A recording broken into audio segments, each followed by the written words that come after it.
नवे सरकार आपली लाडकी बहिणीची योजना लय फार्मात आहे.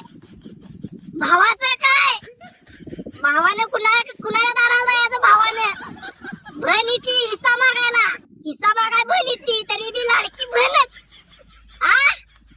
अव करा की काहीतरी, दाल्ला पिल्ला काहीतरी, दाजी फिजी जावायचा पण करा, योजना द्या की आम्हासनी. उठलं सुटलं काय गॅस बायकासनी, सवलती बायकासनी, रेशन कार्ड बी नाव बायकासनी, त्यांचं अंगठे लागते. आमचं काय द्यायचं? आम्हासनी काय नाही, अंगठा आहेत की आमचं बी. काढा काहीतरी 1,500 बायका अशा तमाल्यात.